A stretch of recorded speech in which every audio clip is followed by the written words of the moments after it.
Hi friends, இன்றைக்கி நம்ம சேனலில் ஒரு vlog தான் பார்க்க போகிறோம்.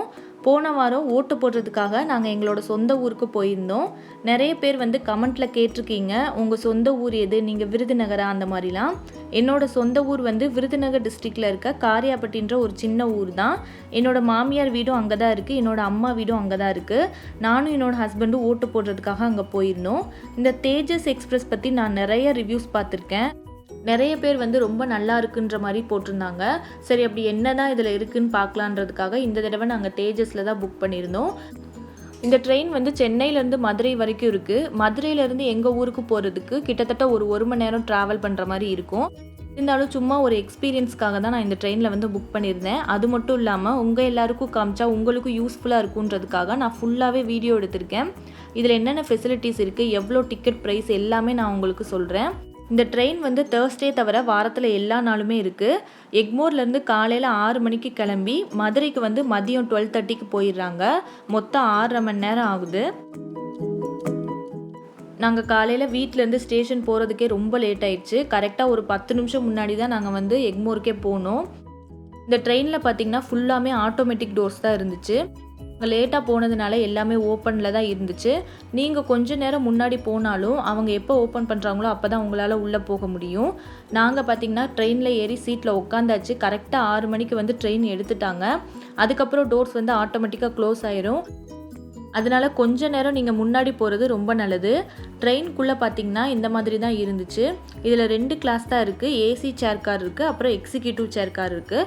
நாங்கள் வந்து ஏசி சேர் காரில் தான் புக் பண்ணியிருந்தோம். ரெண்டுக்கும் ஒன்றும் பெரிய டிஃப்ரென்ஸ் கிடையாது. சாப்பாடு எல்லாமே வந்து ஒரே தான். இந்த சீட் மட்டும் உங்களுக்கு வந்து இன்னும் கொஞ்சம் கம்ஃபர்டபுளாக இருக்கும்னு நினைக்கிறேன். இதில் வந்து 3 சீட்டர் 2 சீட்டர் இருந்துச்சு. அதில் வந்து 2 சைடுமே வந்து 2 சீட்டர் இருக்கும். அதே மாதிரி உங்களுக்கு சீட்டோட கம்ஃபர்ட்டும் இன்னும் கொஞ்சம் நல்லா இருக்கும். அதில் நம்ம சீட்டுக்கு மேலே பார்த்திங்கன்னா 2 சைடும் இந்த மாதிரி 2 ரேக் கொடுத்துருக்காங்க. நம்ம பேகேஜ்லாம் வைக்கிற மாதிரி, பெரிய பேக் கூட ஈஸியாக வைக்கிற மாதிரி நல்லா தாராளமாக நிறைய ஸ்பேஸ் இருந்துச்சு. சீட்டுக்கு கீழே பார்த்திங்கன்னா இந்த மாதிரி கால் வைக்கிறதுக்காக கொடுத்துருந்தாங்க. அது ரொம்பவே கம்ஃபர்டபுளாக இருந்துச்சு. ஒவ்வொரு சீட்டுக்கு முன்னாடி இந்த மாதிரி டிவி கொடுத்துருக்காங்க. நான் அதை உங்களுக்கு ஆன் பண்ணி காட்டுறேன், அதில் என்னென்ன ஆப்ஷன் இருக்குன்னு. அப்புறம் பார்த்திங்கன்னா இந்த மாதிரி வாட்டர் பாட்டில் வைக்கிறதுக்கு ஒரு ஹோல்டர் கொடுத்துருந்தாங்க. அப்புறம் ஒவ்வொரு சீட்டுக்கும் தனித்தனியாக இந்த மாதிரி ப்ளக் பாயிண்ட்டும் கொடுத்துருந்தாங்க. இப்போ நான் டிவியில் உங்களுக்கு என்னென்ன இருக்குதுன்னு காட்டுறேன். ஃபஸ்ட்டு நான் மூவிக்குள்ளே தான் போனேன், என்னென்ன மூவிஸ் இருக்குதுன்னு பார்க்கலான்னு. இதில் வந்து ஹாலிவுட் பாலிவுட் மூவிஸ் வச்சுருந்தாங்க. தமிழ் மூவிஸ்னு ஒரு ஆப்ஷனே இல்லை. ஹாலிவுட் மூவிஸில் வந்து ஒரு 4 படம் இருந்துச்சு. இந்த மாதிரி கீழே பென்ட்ரைவ் வந்து கனெக்ட் பண்ணுறதுக்காக ஒரு ப்ரொவிஷன் கொடுத்துருந்தாங்க. அதில் கனெக்ட் பண்ணி பார்த்தோம், ஆனால் டிடெக்ட் ஆகலை. பாலிவுட்குள்ளே நான் போகவே இல்லை, ஏன்னா ஹிந்தி நம்மளுக்கு சுத்தமாக புரியாது. சரி, மியூசிக்குள்ளே போய் பார்க்கலாம் அப்படின்னு பார்த்தேன். அதுலேயும் ஃபுல்லாக ஹிந்தி சாங்ஸ் தான், அதுவும் ரொம்ப பழைய சாங்ஸ் அந்த மாதிரி இருந்துச்சு. அதுக்கப்புறம் தான் நாங்கள் பார்த்தோம், பாலிவுட் மூவிஸ்குள்ளே 4-5 தமிழ் படம் இருந்துச்சு. அதுவும் பார்த்திங்கன்னா நம்ம பேர் கூட கேள்விப்பட்டிருக்க மாட்டோம், அந்த மாதிரி ஒரு 4 படம் இருந்துச்சு. அதுக்கப்புறம் கொஞ்சம் காமெடி சீன்ஸும் இருந்துச்சு. தமிழ்நாட்டில் அதுவும் மதுரைக்கு போகிற ட்ரெயினில் வந்து எத்தனை பேர் ஹிந்தி சாங்ஸ் இல்லை ஹிந்தி மூவிஸ்லாம் பார்ப்பாங்கன்னு எனக்கு தெரில. ஹிந்தி எத்தனை பேருக்கு புரியுன்னு கூட எனக்கு தெரில. என்னை பொறுத்த வரைக்கும் 90% மேலே வந்து நம்ம ஊர் சைடு இருக்கவங்க தான் அந்த ட்ரெயின் வந்து யூஸ் பண்ணுறாங்க. அதனால தமிழ் வந்து இன்னும் கொஞ்சம் அதிகமாக இருந்திருக்கலாமோன்னு எனக்கு தோணுச்சு. வேறு என்னென்ன ஆப்ஷன் இருந்துச்சுன்னு பார்த்தீங்கன்னா, பிரைட்னஸ் வந்து கூட்டி குறைக்கிறதுக்கு இருந்துச்சு. அதுக்கப்புறம் வால்யூம் அட்ஜஸ்ட் பண்ணுறதுக்கும் இருந்துச்சு. அது மட்டும் இல்லாமல் சில சீட்டில் இருக்க டிவி வந்து ஒர்க் ஆகவே இல்லை. நிறைய பேர் இதை யூஸ் பண்ணலன்னு தான் சொல்லணும். இதெல்லாம் சரி பண்ணால் இன்னும் கொஞ்சம் நல்லா இருந்திருக்குன்னு தோணுச்சு. அப்புறம் பார்த்திங்கன்னா ஒரு 10 நிமிஷம் கழித்து நம்மளுக்கு நியூஸ் பேப்பரும் வாட்டர் பாட்டிலும் கொடுத்தாங்க. நீங்கள் வந்து சாப்பாடோடு சேர்த்து புக் பண்ணியிருந்தாலும் சாப்பாடு இல்லாமல் புக் பண்ணியிருந்தாலும் உங்களுக்கு வாட்டர் பாட்டில் நியூஸ் பேப்பர் வந்து எல்லாருக்குமே கொடுக்குறாங்க. இந்த ஏசி சேர் காரில் வந்து நீங்கள் சாப்பாடோடு சேர்த்து புக் பண்ணிங்கன்னா 1035 ரூபா ஆகுது. சாப்பாடு இல்லாமல் நீங்கள் புக் பண்ணிங்கன்னா 915 ரூபா ஆகுது. சென்னையிலேருந்து மதுரைக்கு போகிறதுக்கு.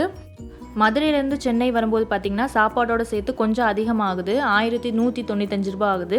அவங்க 2 டைம் ஸ்நாக்ஸ் கொடுக்குறாங்க வரும்போது, அப்புறம் டின்னர் கொடுக்குறாங்க. அதனால அவங்க அதிகமாக வச்சுருந்துருக்கலாம்.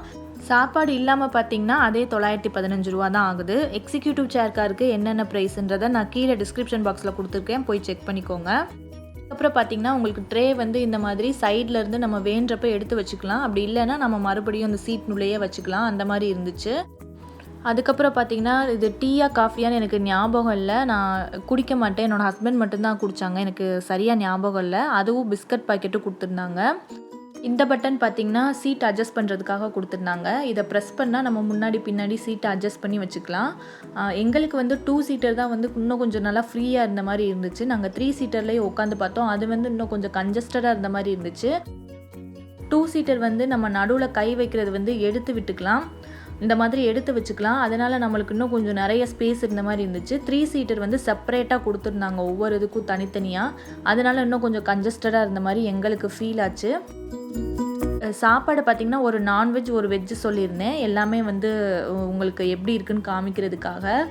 இது வந்து பார்த்தீங்கன்னா, நான்வெஜ்ஜு. இது வந்து ஃப்ரெஞ்ச் ஃப்ரைஸ் குடுத்துருந்தாங்க. சுத்தமா நல்லாவே இல்ல. ஃப்ரெஞ்ச் ஃப்ரைஸ்ன்னு சொன்னா தான் தெரியும். என்னன்னே கண்டுபிடிக்க முடியல. அந்த மாரி இருந்துச்சு. அதுக்கப்புறம் பார்த்தீங்கன்னா, பிரெட் ஆம்லெட் குடுத்துருந்தாங்க. பிரெட் வந்து வீட் பிரெட் குடுத்துருந்தாங்க. அதுக்கப்புறம் ஒரு கப் கேக் குடுத்துருந்தாங்க. அப்புறம் பார்த்தீங்கன்னா, பட்டரும் கெச்சப்பும் குடுத்துருந்தாங்க.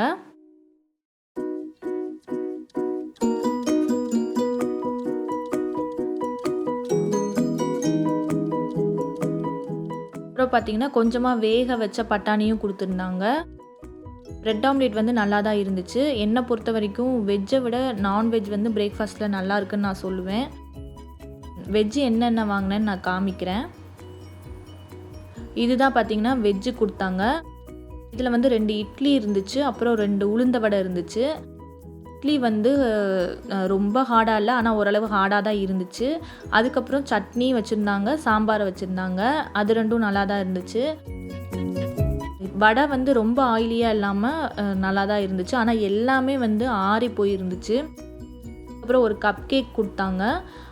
அப்புறம் வீட் பிரெட்டும் பட்டரும் குடுத்துருந்தாங்க. இதுதான் வந்து வெஜ்ஜுக்கு வந்து அவங்க குடுக்குறது.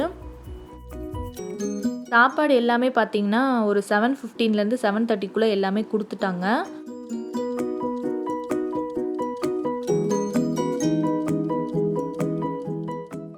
நம்ம சாப்பிட்டதுக்கப்புறம் ஒரு 8 மணிக்கு வந்து ஜூஸ் குடுத்தாங்க. அதுக்கப்புறம் பார்த்தீங்கன்னா, விண்டோல வந்து அந்த ஸ்க்ரீனை மேலே கீழே அட்ஜஸ்ட் பண்ணுறதுக்காக ஒரு பட்டன் குடுத்துருந்தாங்க. நம்மளுக்கு வேண்டிய அளவுக்கு அது மேலே இல்ல கீழே வந்து நம்ம அட்ஜஸ்ட் பண்ணி வச்சுக்கலாம். அதை தான் நான் உங்களுக்கு காட்டிட்டு இருக்கேன்.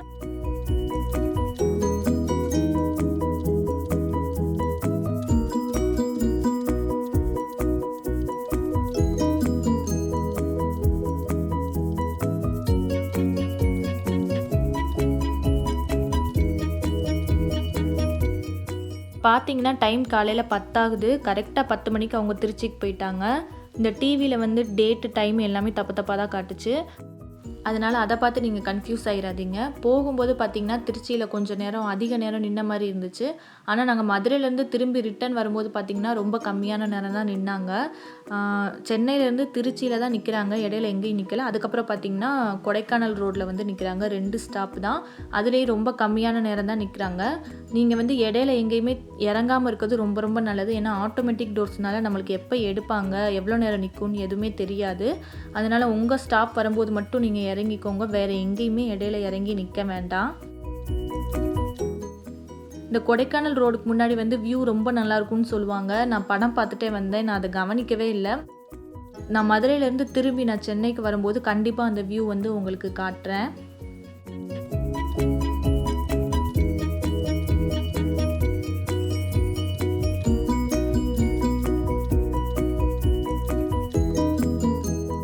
கொடைக்கானல் ரோட்டில் வந்து பார்த்திங்கன்னா, கரெக்டாக ஒரு 2-3 நிமிஷம் தான் நின்றுருப்பாங்க. அதுக்கப்புறம் எடுத்துட்டாங்க.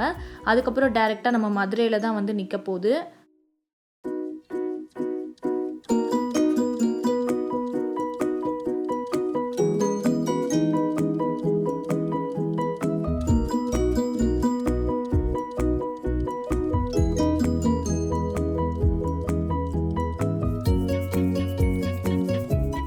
இப்போ பாருங்கள், நம்ம மதுரை வந்தாச்சு. கரெக்டாக 12:20க்கு வந்து மதுரைக்கு வந்துட்டோம். நம்ம ஸ்டேஷன் வந்ததுக்கப்புறம் அந்த டோர் வந்து அதுவாக ஓப்பன் ஆகும். அதுக்கப்புறம் தான் நம்ம இறங்க முடியும். நீங்கள் அதுக்கு முன்னாடி டோர் பக்கத்தில் ரொம்ப உரசிட்டோ அந்த மாதிரி நிற்க வேண்டாம்.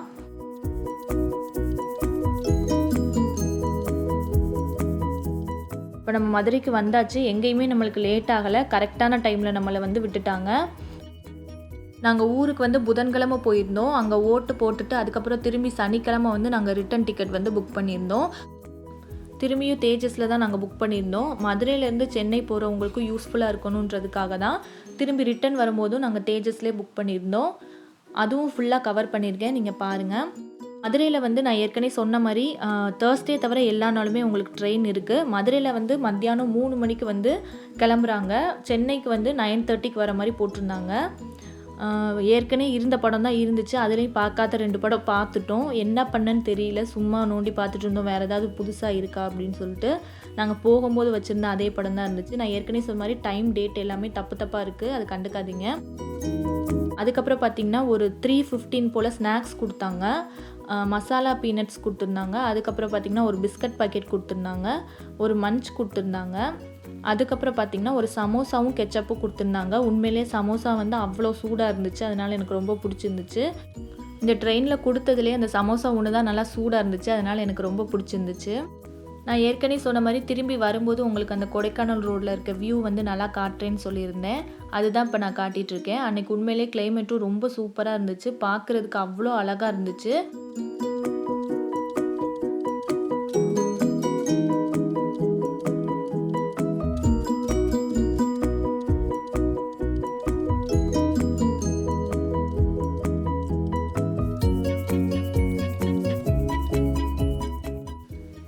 அப்புறம் பார்த்திங்கன்னா நான் ரெஸ்ட் ரூம் பற்றி உங்களுக்கு சொல்லவே இல்லை. நாங்கள் ஏறினதுலேருந்து திரும்பி இறங்குற வரைக்குமே அவங்க அப்பப்போ நல்லா கழுவி நீட்டாக தான் வச்சுருந்தாங்க. என்னை பொறுத்த வரைக்கும் நம்ம யூஸ் பண்ணுறதுல தான் இருக்குது. நிறைய பேர் வந்து அதை ஒழுங்காகவே யூஸ் பண்ணுறது கிடையாது. அதனால தேவையில்லாமல் பேட் ஸ்மெல் வரும். அவங்க என்ன தான் வந்து நல்லா க்ளீன் பண்ணி வச்சுருந்தாலும் நம்ம ஒவ்வொருத்தவங்களுக்கும் தனிப்பட்ட முறையில் கொஞ்ச நாளும் நம்மளுக்கு ஒரு சென்ஸ் வேணும், ஒழுங்காக யூஸ் பண்ணணும்னு சொல்லிட்டு நம்ம வீட்டில் எப்படி வச்சுருக்கோமோ அதே மாதிரி தான் எல்லா இடத்துலையும் நம்ம வந்து க்ளீனாக வச்சுருக்கணும். அப்படி வச்சுருந்தா தான் நம்மளுக்கு வந்து அது ரொம்ப நாள் பயனுள்ளதாக இருக்கும். அப்படி இல்லைன்னா கொஞ்ச நாள்லையே நல்லா இல்லாமல் போயிடும். அதனால சஃபர் ஆக போகிறதும் நம்ம தான். எல்லா விஷயத்துக்குமே மித்தவங்கள குறை சொல்லி நம்மளுக்கு எதுவும் நடக்க போகிறதில்ல. ஒவ்வொரு விஷயத்துலையும் தனிப்பட்ட முறையில் நம்ம ஒழுங்காக இருந்தாவே நம்மளுக்கு எல்லாத்துக்குமே வந்து நல்ல சொல்யூஷன் கிடைக்கும் தான் நான் சொல்லுவேன்.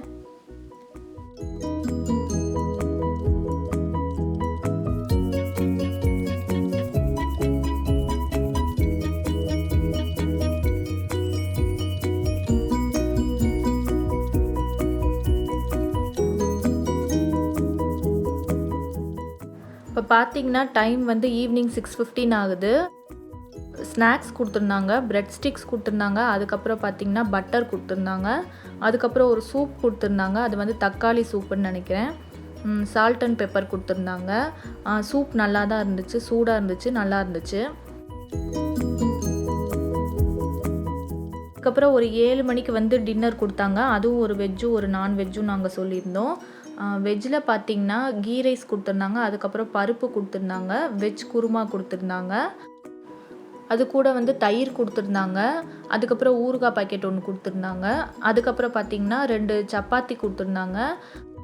சப்பாத்தி பார்த்திங்கன்னா ரொம்ப பெருசாக கொஞ்சம் தடிமனாகவும் போட்டிருந்தாங்க. அவ்வளோ வந்து சாப்பிடவும் முடியல எல்லாமே, ஆனால் ஆறி போய் தான் இருந்துச்சு. அதுக்கப்புறம் நான்வெஜ் வந்து பார்த்திங்கன்னா அதே மாதிரி தயிர் கொடுத்துருந்தாங்க, ஊறுகாய் கொடுத்துருந்தாங்க, சப்பாத்தி கொடுத்துருந்தாங்க, கீ ரைஸ் கொடுத்துருந்தாங்க, பருப்பு. அதுக்கப்புறம் வெஜ் குருமாக்கு பதிலாக வந்து சிக்கன் கிரேவி கொடுத்துருந்தாங்க. இதுதான் வந்து உங்களுக்கு நான்வெஜ்ஜில் வந்து டின்னரில் வருது. வெஜ் குருமா வந்து டேஸ்ட் நல்லா தான் இருந்துச்சு, சிக்கன் கிரேவியும் நல்லா தான் இருந்துச்சு. ரைஸ் இன்னும் கொஞ்சம் நல்லா இருந்திருக்கலான்னு தோணுச்சு, சப்பாத்தியும் இன்னும் நல்லா இருந்திருக்கலான்னு தோணுச்சு. என்ன கேட்டால் நீங்கள் வீட்டிலேருந்து பேக் பண்ணி நீட்டாக எடுத்துகிட்டு போய் சாப்பிட்றலாம். உங்களுக்கு இதெல்லாம் காட்டணுன்றதுக்காக தான் நான் எல்லாமே சேர்த்து புக் பண்ணியிருந்தேன். அதுக்கப்புறம் சாப்பிட்டதுக்கப்புறம் பார்த்திங்கன்னா ஒரு வெண்ணிலா ஐஸ்கிரீம் கொடுத்துருந்தாங்க. அதுக்கப்புறம் சென்னைக்கு பார்த்திங்கன்னா கரெக்டாக 9:45க்கு வந்தோம். ஒரு 1/4 மணி நேரம் வந்து லேட் ஆயிடுச்சு. அங்கேருந்து வந்து மெட்ரோலேருந்து நாங்கள் வீட்டுக்கு போயிட்டோம். அவ்வளோதாங்க. இந்த விலாக் உங்களுக்கு பிடிச்சிருந்துச்சு, யூஸ்ஃபுல்லாக இருந்துச்சுன்னா கண்டிப்பாக கீழே மறக்காமல் கமெண்ட்டில் சொல்லுங்கள். இந்த வீடியோ உங்களுக்கு பிடிச்சிருந்துச்சுன்னா மறக்காமல் நம்ம சேனலுக்கும் சப்ஸ்கிரைப் பண்ணிடுங்க.